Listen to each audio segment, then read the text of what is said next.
back to That Dad Guy. It's September 30th, 2023, and today in Canada is National Truth and Reconciliation Day. If you're unfamiliar with that statutory holiday, I put out a video on Thursday with a new issue stamp all about National Truth and Reconciliation Day, and I gave the history and why we have it. So if you're interested, go back and check that one out. Today is part 86 of That Dad Guy Answers, so hard to believe. We've been going on for 86 weeks in a row every Saturday answering your questions from the week before. There are some good questions this week, as there are every week, so let's dive right into it. If I start to cough, I do have a little juice with me here too. On the other side, this is day 4, I think, of me having this head cold. It hasn't gotten any worse. It's down to my chest, but that's about it. So if you hear it in the nose, it's still there. And if you see it in my eyes, that glaze, I'm not stoned, I'm just sick. All right, here we go. The first question comes from Mail Art Lover in Chile, and she says, how did you come up with the name of your channel, That Dad Guy?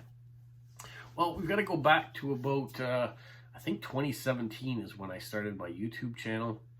And the only reason I started it was because they had a 22 push-up challenge going around. My son and I were in karate at the time, and one person from karate challenged me to do 22 push-ups a day in order to raise awareness for PTSD within the military. I didn't just want to do 22 push-ups, so I thought I would do skits every day for 22 days. Doing all sorts of things, whether it was pretending I was Mr. Rogers or Bob the Builder or ninjas or characters from The Princess Bride. We did a whole bunch of different things. And so every day I had skits, and I involved my children in it.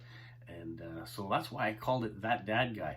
When I finished my 22 push-up videos, I challenged my son to do it. So he did 22 videos as well after that, skits, and then my daughter Dea did 22 after that. She didn't really want to do the push-ups as much as she wanted to do the skits, so she did a different take on it, and she included some of her friends. So we have 66 videos to start out my YouTube channel, and it was just a way to post it out there so friends and family could get a chance to see it, be aware of PTSD, and just have a little bit of fun with that type of challenge at the time. And then my channel kind of went dormant for a number of years. In 2021, I had plantar fasciitis, which kept me off work for a little bit. And so I needed something that I could do that wasn't on my feet. So I started reading children's books that my kids really enjoyed. So once again, continuing with That Dad Guy theme, all about the children, all about things that my kids liked. And from there, it went to a fellow postie who told me about Postcrossing. And so I started up in that hobby while I was off work. Really loved it. Got the passion for my father's stamp collection as it was handed down to me too as he got older. And so started putting videos on that and family trips or fairs and things we went to, my Lego collection. So that's how That Dad Guy evolved to where it is today. At one point in time, almost 2 years ago, I started saying, well, I'm in contact with a number of my subscribers. Let's answer some of their questions. So that's where we started getting this That Dad Guy Answers segment every Saturday. And that's where That Dad Guy came from. It's almost become something that's not as much about dad anymore, as in my children and how their involvement in it, even though my son does get into a few videos, especially my Lego minifigure blind bags, he participates in those. But it's all about dad's life now, I guess. So that's how we got That Dad Guy. Thanks for the question. All right, let's go on and see what the next question is. I have one here from Ashley K Journals 8284. She says, do you do any of the round robins or tags in the Postcrossing forum? I don't actually, just because if you see my Friday videos, I do get a ton of mail that comes in currently that I'm very blessed with. So sending out official Postcrossing and responding to my direct swaps or surprise messages that come in from subscribers that give me an address keeps me quite busy. So I think to go on and do any round robins and things like that, I just wouldn't have the budget at this point in time to continue to do that, or the time to answer that many things. So I haven't participated. I have promoted some of them in the past, just to say that they're out there for other people that are looking to do more mail. It's a great way to get more mail in your mailbox. All right. The next question I have, comes from Zach in Illinois. He says, I don't know if you've answered it yet before, but I figure I'd ask, how does the interesting Canadian zip code work? Okay, it's not a zip code, first of all, it's called a postal code. So there's a correction. I know in the States they have a 5-digit numeric code for their mailing. It's called a zip code. In Canada, we call it a postal code. And is it true that you can send a card to me with just your name and your zip and nothing else, and you'll still get it? All right, so those are two very good, interesting questions. Yes, the Canadian Postal Code is something a little bit different than the U.S. zip code. Now, a zip code, as I am understanding it, represents just your town. So if you were to put your name and your zip code on your envelope and mail it within the U.S., I am sure it would get to that town because they at least know the town. And then they would have to try to figure out where in that town the letter was supposed to go, which might make it more difficult. So in Canada, ours is alphanumeric, which means that it's a letter, a number, a letter, and then a number, a letter, and a number. So 6 digits, and that's our current postal code. It wasn't always that way, though. Starting in 1925, I'm going to give you a bit of history to go behind it, and then I'm going to answer the other part of that question too. But I thought you might like to know, and I thought it was interesting too to do a little research on it. In 1925, the first postal zones came out, and Toronto was a zone all unto itself. It was looking at urban centers. Toronto was zone 5, so on your letter or whatever, you would put a 5, and the post office would know that that letter was going to Toronto. It did expand in 1943. They added 14 zones to Toronto because of the expansion of the population. And then in 1944, Montreal also got postal codes. It went from a 1-digit to a 3-digit code for urban centers in the 1960s. But by the end of the 1960s, they were hoping for something that would be a little bit more all-encompassing because of the amount of mail volume that Canada Post had to do at the time, and wanted to make the sortation a whole lot easier. So it was developed that they would go to this postal code system that was 6 digits. I'm going to throw a map up to show you exactly what I mean by the 6 digits. So the very first letter in our 6-digit postal code represents the province or territory or region, I guess, where this mail is supposed to go. So here in New Brunswick, it's the letter E. So any postal code that begins with the letter E is destined for New Brunswick. If you were something like a V, then you're going to British Columbia to start off with. And then in like the urban centers around Toronto in Ontario, Ontario has a number of different postal codes. Same with Quebec, just based on the size and the population that both those provinces have.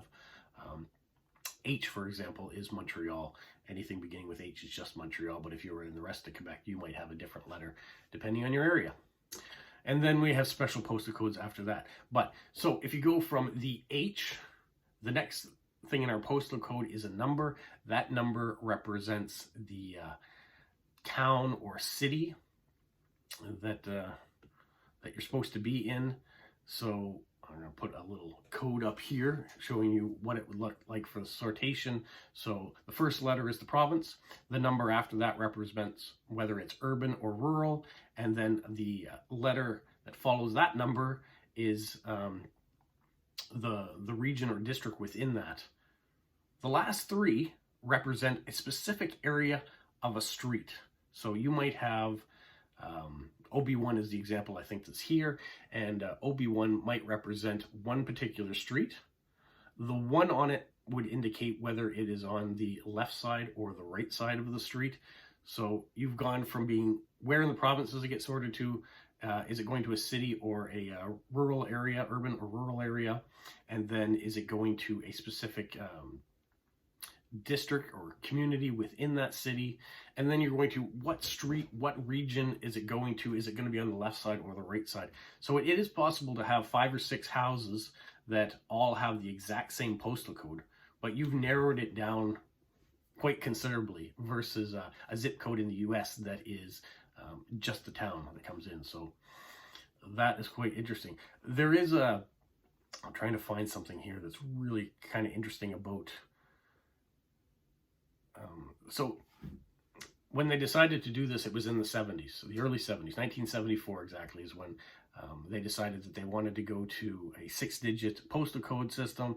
They implemented that, but the Canadian Postal Workers Union had grief with it. They said that the workers on the machines that were going through sortation were getting paid less than the workers that were manually sorting things, and so there was an injustice, and they wanted to boycott the new postal code system, which they did, and eventually it became a new contract for the urban postal for the postal workers union, that they were all paid exactly the same and equal. So that was one of the things that they got to fight for.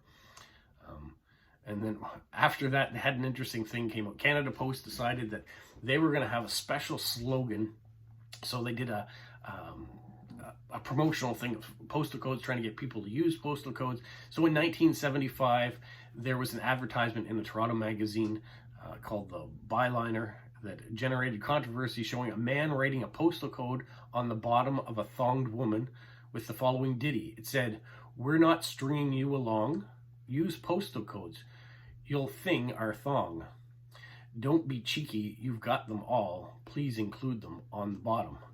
So this advertisement went up in arms. There was a member of the National Democratic Party in Canadian Parliament that said the Postmaster General Bryce McKay needed to, or McCasey needed to apologize for this, that it was very sexist, and he did so, and they pulled it away. But so that is how the Canadian postal system works here with the postal code.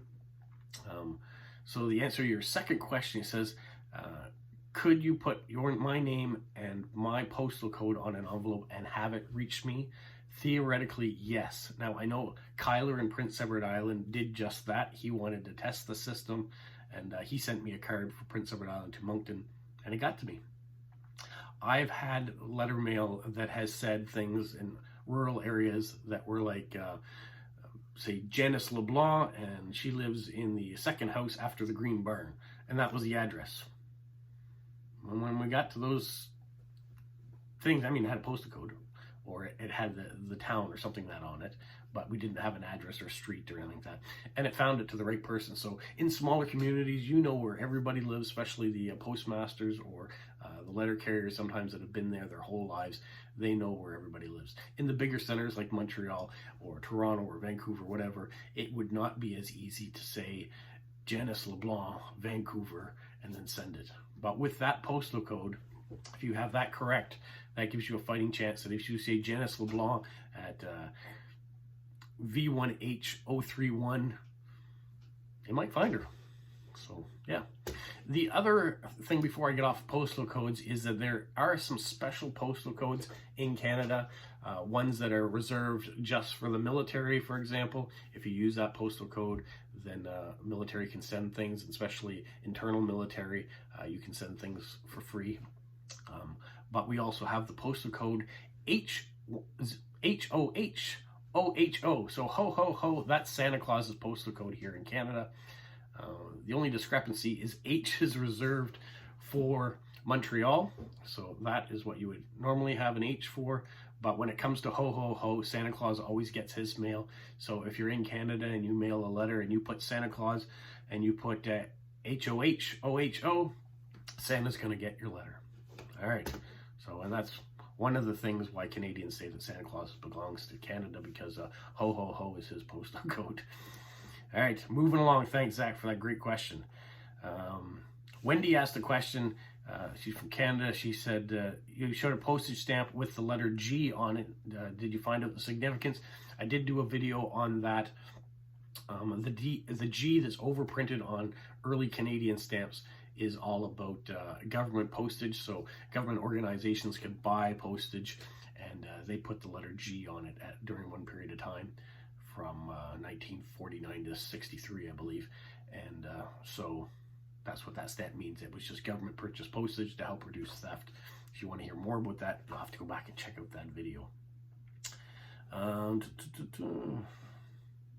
All right, the last question I have comes from Eric in Ontario.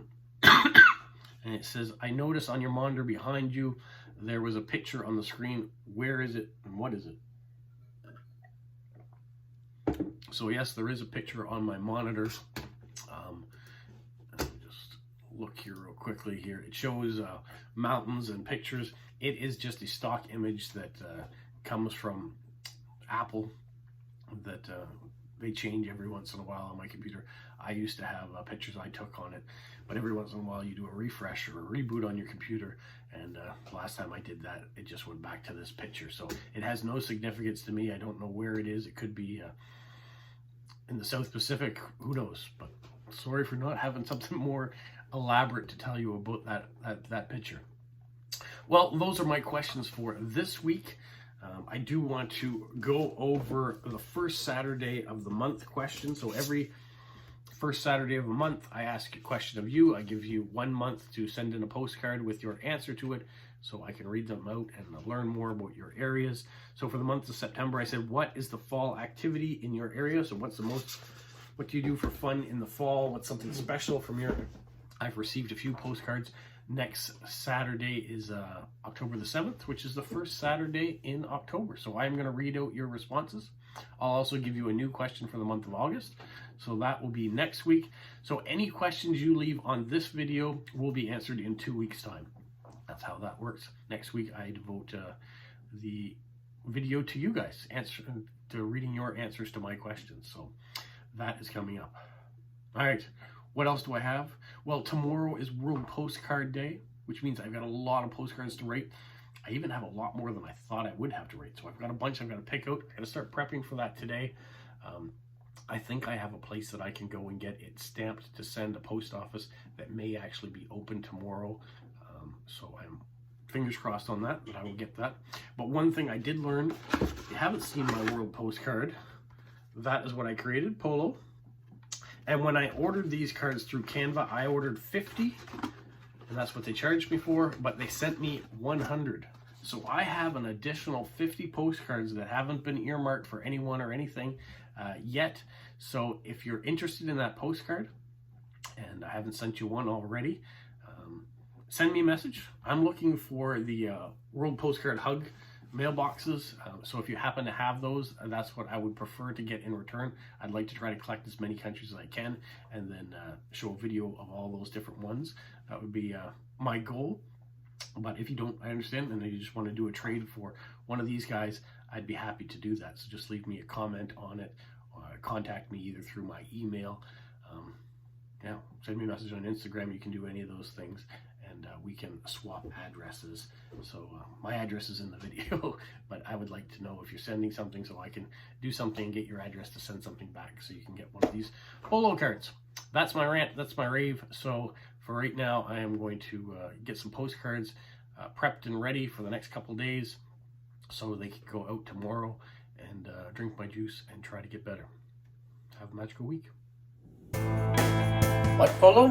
You say like, subscribe, share, and tell all your friends? Who's a good boy? Who's a good boy?